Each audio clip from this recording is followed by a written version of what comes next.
আসসালামু আলাইকুম ওয়া বারাকাতুহু। Welcome back to my new video.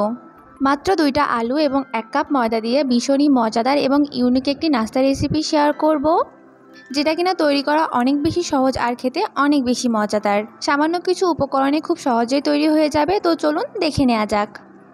এর জন্য প্রথমে একটা বলে নিয়েছি 1 কাপ পরিমাণ ময়দা। আপনারা চাইলে এখানে আটা ব্যবহার করতে পারেন। দিব পরিমাণ মতো লবণ, দিয়ে লবণটাকে খুব ভালো করে মিশিয়ে নিব।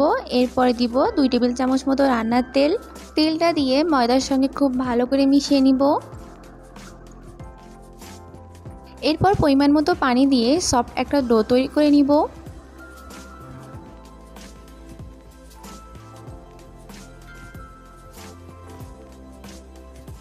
ডোটা তৈরি করা হয়ে গেছে। এখন এটাকে রেস্টের জন্য রেখে দিব কিছুক্ষণ। এখানে আমি 2টা মিডিয়াম সাইজের আলু নিয়েছি। আলু দুটাকে এখন গ্রেট করে নিব। আলু দুটাকে গ্রেট করে নিয়েছি। এখন এর মধ্যে দিব পেঁয়াজ কুচি, দিব কাঁচামরিচ কুচি, পরিমাণ মতো লবণ, হাফ টিস্পুন জিরা, দিব 1 টিস্পুন চাট মশলা। আপনারা চাইলে চাট মশলার বদলে ম্যাগি মশলাটা ব্যবহার করতে পারেন। দিয়ে খুব ভালো করে মিশিয়ে নিব। এখন এর মধ্যে দিব ধনিয়া পাতা কুচি। ধনিয়া পাতা কুচিটা দিয়ে আবারও খুব ভালো করে মিশিয়ে নিব। আলুটা মেশানো হয়ে গেছে। এখন এটাকে সাইডে রেখে দেবো কিছুক্ষণ। এদিকে মাখিয়ে রাখা খামিরটা নিয়েছি। এখন এর থেকে 4 ভাগে ভাগ করে নিব। 1 কাপ ময়দা থেকে এখানে 4টা রুটি তৈরি হবে, সেই অনুযায়ী আমি লেচি কেটে নিয়েছি। এখন এই লেচিগুলোকে গোল করে নিব। সবগুলো লেচি দিয়ে এখন রুটি তৈরি করে নিব।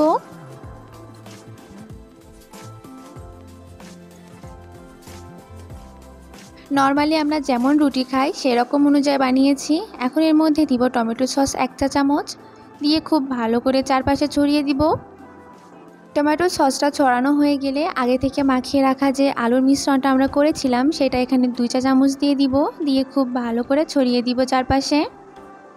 ছড়ানো হয়ে গেলে এর উপর আরেকটা রুটি দিয়ে দিব এবং তার উপর আবারও 1 চা চামচ টমেটো সস দিয়ে এইভাবে ছড়িয়ে দিব। টমেটো সসটা ছড়ানো হয়ে গেলে আবারও এর উপর 2 চা চামচ আলুর মিশ্রণটা দিয়ে দিব। আলুটা ছড়ানো হয়ে গেলে আবারও এর উপর রুটি দিয়ে দিব। এই সেমভাবে 4টা রুটি আমরা একের পর এক এইভাবে সাজিয়ে দিব।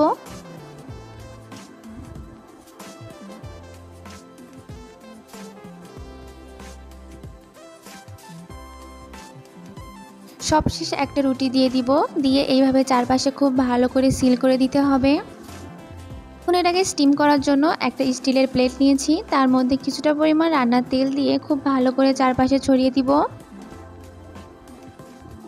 যাতে স্টিম করার পর নাস্তাটি সহজে উঠে আসে। এখন নাস্তাটি দিয়ে 10 মিনিটের জন্য এটাকে স্টিম করে নিতে হবে।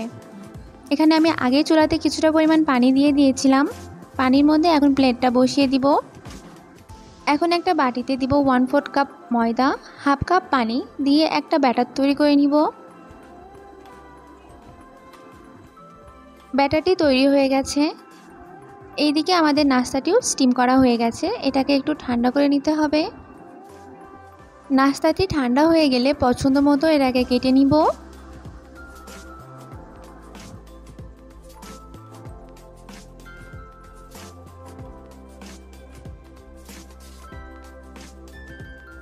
আমি এখানে নাস্তাটিকে 8 পিস করে কেটে নিয়েছি। এখন এগুলোকে ভেজে নিতে হবে।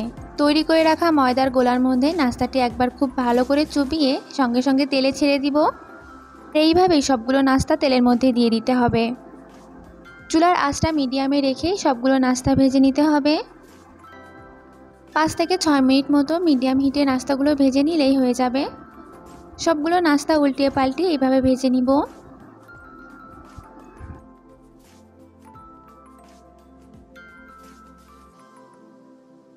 দেখতেই পারছেন আস্তে আস্তে কত সুন্দর কালার চলে আসছে।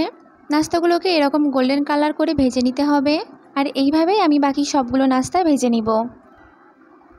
আমার সবগুলো নাস্তা ভাজা হয়ে গেছে। মাত্র 2টা আলু এবং 1 কাপ ময়দা দিয়ে কতগুলো নাস্তা তৈরি করা হয়ে গেছে। এই নাস্তাগুলো দেখতে যেমন সুন্দর, খেতেও মাশাআল্লাহ অনেক বেশি মজাদার। বাচ্চাদের টিফিনের জন্য তো এটা একটা বেস্ট রেসিপি। চাইলে বাসায় এই রেসিপিটি ট্রাই করতে পারেন। আশা করি আপনাদের ভালো লাগবে। দেখা হবে নতুন আরেকটি ভিডিওতে। আল্লাহ হাফেজ।